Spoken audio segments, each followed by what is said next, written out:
नमस्कार, स्वागत है आपका हमारी खास पेशकश कल की स्ट्रैटेजी में। मैं हूं विवेक मित्तल। हमारे जो मित्र हैं सुमित जी, उनकी थोड़ी तबीयत ज़्यादा ही नासाज हो गई है, जिसकी वजह से इस वीक में उम्मीद नहीं है कि वो शायद हमें ज्वाइन कर पाएंगे।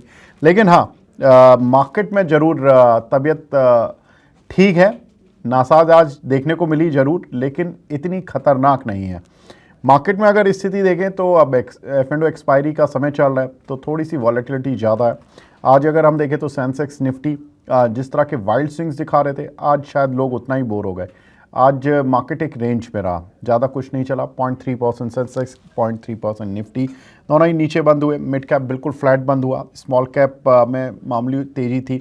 निफ्टी आईटी बिल्कुल फ्लैट, निफ्टी बैंक बिल्कुल फ्लैट। आज निफ्टी के चढ़ने वाले शेयरों में HDFC life, Bharat electrical, Bajaj finance, Bharti Airtel, इन सभी में करीब 1 से 1.25% तक का उछाल देखने के लिए मिला। लेकिन आज जो निफ्टी को गिरा रहा था, देखिए बैंक फ्लैट थे, IT निफ्टी फ्लैट था, तो गिराया किसने? एक्चुअल कंट्रीब्यूटर था ITC, जिसमें कि करीब 3.25% की गिरावट देखने के लिए मिली। उसमें खबर है कि ब्रिटिश अमेरिकन टबैको कंपनी, जो कि करीब 20.31% स्टेक रखती है इस कंपनी में, उन्होंने अपना करीब 2.5% हिस्सा बेचा है कंपनी में 400 रुपये के भाव के आसपास। तो जो भाव था ब्लॉक डील का, वो कंपनी का जो शेयर प्राइस कल बंद हुआ था उससे करीब 8% नीचे था, जिसकी वजह से ITC के शेयर में गिरावट देखने के लिए मिली।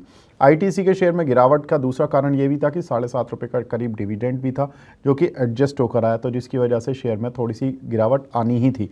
तो ITC के शेयर में दोहरी मार पड़ी। नेस्ले भी थोड़ा सा गिरता हुआ दिखाई दिया। अल्ट्राटेक सीमेंट और महिंद्रा एंड महिंद्रा, इन दोनों में ही लगातार 2 दिन से गिरावट देखने के लिए मिली है। हमने कल भी देखा था कि इन दोनों ही शेयरों में तेज गिरावट देखने के लिए मिली थी। महिंद्रा एंड महिंद्रा और जो भी ऑटो शेयर्स हैं, उनके पीछे तो गिरावट का सीधा कारण है कि जो EV कंपनीज़ के दुनिया भर में दाम घटा रही हैं EV कंपनीज़, उससे थोड़ा सा इम्पैक्ट आ रहा है। अब देखते हैं मिड कैप के चढ़ने वाले share. Indus tower, BHEL, Suzlon, PI industries, यहाँ पर तेज़ी देखने के लिए मिली। इसमें देखें तो सुजलॉन नतीजों से पहले लगातार स्ट्रेंथ तीसरे दिन दिखाता हुआ दिखाई दिया। साथ ही अगर PI इंडस्ट्रीज़ में देखें तो जो केमिकल से जुड़ी कंपनियां हैं, एग्रो केमिकल और फर्टिलाइज़र, इस तरह की कंपनीज़ में इसलिए तेज़ी देखने के लिए मिल रही है कि मानसून इस बार समय से पहले आ रहा है, और IMD ने भी कहा कि इस बार औसत से ज़्यादा बेहतर मानसून देखने के लिए मिलेगा, तो अबव नॉर्मल मानसून देखने के लिए मिलेगा, जिसकी वजह से जो किसानों से एग्रो केमिकल और फर्टिलाइज़र की डिमांड इस बार ज़्यादा होगी, जिसकी वजह से हम इन शेयरों में तेज़ी देख रहे हैं। मिड कैप के गिरने वाले शेयरों में PB फिनटेक, औरो फार्मा, NMDC, टोरेंट पावर। तो NMDC के थोड़े से नतीजे उम्मीद से कम आए थे, तो वहाँ पर करीब 2.5% की गिरावट देखने के लिए मिली। स्मॉल कैप के चढ़ने वाले शेयरों में IFCI, NSE के IPO की काफ़ी बातें हो रही हैं, तो थोड़ा सा IFCI पर एक सेंटिमेंटल इम्पैक्ट आता है। जैन टेक्नोलॉजीज़ में तेज़ी दिखाई दी। वेल्सपन कॉर्प और रेडिंगटन में तेज़ी आती हुई दिखाई दी। रेडिंगटन में इसलिए भी तेज़ी है क्योंकि हमने देखा कि एप्पल आईफोन, जिसका ये डिस्ट्रीब्यूटर है इंडिया में, वहाँ से एक खबर आई कि कल मॉर्गन स्टैनले ने अमेरिका में बोला कि एप्पल पर भले ही 25% ड्यूटी डोनाल्ड ट्रंप लगा भी दें, उसके बावजूद भी एप्पल इंडिया में ही फ़ोन बनाएगा, क्योंकि उनको तब भी सस्ता पड़ेगा। अमेरिका के मुकाबले फ़ोन बनाना इंडिया में तब भी सस्ता पड़ेगा अगर 25% टैरिफ लग भी जाता है, तो इंडिया से कोई प्लांट हटने नहीं वाला। अब रेडिंगटन चूँकि एप्पल के फ़ोन डिस्ट्रीब्यूट करता है, डिस्ट्रीब्यूटर है, तो उसको भी एक इनडायरेक्टली बेनिफिट मिल सकता है, तो उसका इम्पैक्ट शेयर पर आता हुआ दिखाई दिया। स्मॉल कैप के गिरने वाले शेयरों में आज सरप्राइजिंगली आर पावर दिखाई दिया, क्योंकि आर पावर में थोड़ी तेज़ी थी शुरुआत में, लेकिन उसके बाद थोड़ी इसने तेज़ी खो दी और लगातार कई सत्रों से चला है, तो आज थोड़ा प्रॉफिट बुकिंग का शिकार हुआ। Karur Vysya bank, CG consumer और एक्शन कंस्ट्रक्शन, इन सभी में भी करीब 2 से 4% की गिरावट आती हुई दिखाई दी। आज का 52 वीक हाई किन किन शेयरों ने लगाया? आज किन किन शेयरों ने 52 वीक हाई लगाया? तो उसमें दीपक फर्टिलाइज़र, देखिए अगेन फर्टिलाइज़र कंपनीज नए हाईज बना रही हैं। मॉनसून लगातार अच्छा चल रहा है, जिसका इम्पैक्ट हम देख रहे हैं। हिताची एनर्जी में भी इसमें भी मूव आता हुआ दिखाई दिया, और GSK फार्मा में, यहाँ पर कि अमेरिका और इंडिया के बीच में ट्रेड एग्रीमेंट होने की बात है, तो कुछ एक जो अमेरिकन फार्मास्यूटिकल कंपनीज़ हैं उनको कुछ बेनिफिट मिल सकता है, जिसकी वजह से कुछ फार्मा कंपनीज़ में, वहाँ की जो MNC फार्मा कंपनीज़ हैं, इनमें तेज़ी आती हुई दिखाई दे रही है। आज खबरों वाले शेयर्स में देखें तो LIC इंडिया, जहाँ पर कि करीब 8.25% का मूव काउंटर पर आता हुआ दिखाई दिया। कारण था कि कंपनी के कल नतीजे आए थे।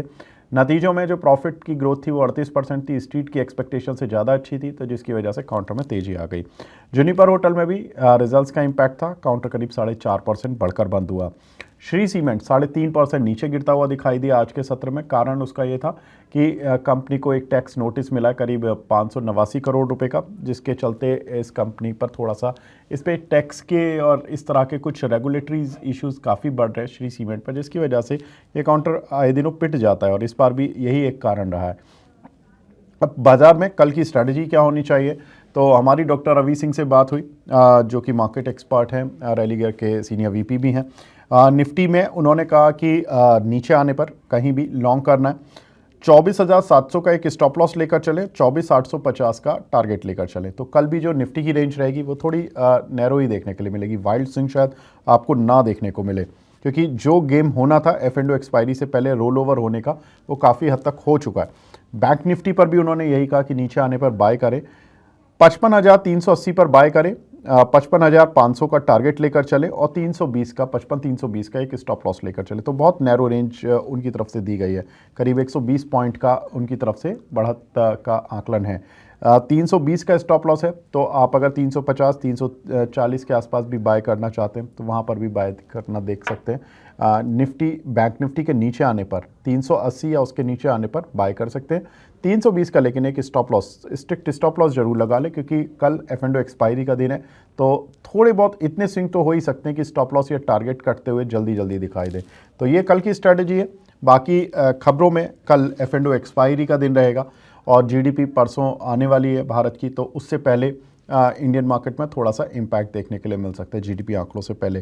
खासतौर से जैसा कि हमने देखा कि एग्रीकल्चर शेयर में तेज़ी है और फर्टिलाइज़र शेयर्स में तेज़ी है। उसका कारण एक तो मानसून हो गया, दूसरा एग्रीकल्चर ग्रोथ लगातार पिछले कुछ समय से GDP आंकड़ों में काफ़ी अच्छा कंट्रीब्यूशन दिखा रही है, तो ये भी एक महत्व रखता है GDP आंकड़ा, जिसकी वजह से यहाँ पर ग्रोथ आती हुई दिख सकती है। दूसरे कैपिटल गुड शेयर पर भी नज़र रख सकते हैं। श्नाइडर जैसे शेयर्स में एक अच्छी तेज़ी आती हुई दिखाई दी है आफ्टर रिजल्ट्स, लेकिन कैपिटल गुड शेयरों में इसलिए तेज़ी है क्योंकि मैन्युफैक्चरिंग पर अगर इंडिया का फोकस है या GDP में मैन्युफैक्चरिंग सेक्टर की अगर ग्रोथ ठीक आनी है तो वहाँ से भी काफ़ी कुछ इम्पैक्ट कैपिटल गुड शेयरों पर सीधे तौर पर आता हुआ दिखाई देता है। तो ये कुछ एक सेक्टर्स जहाँ पर कि अगले 1-2 दिन में नज़र रखनी होगी।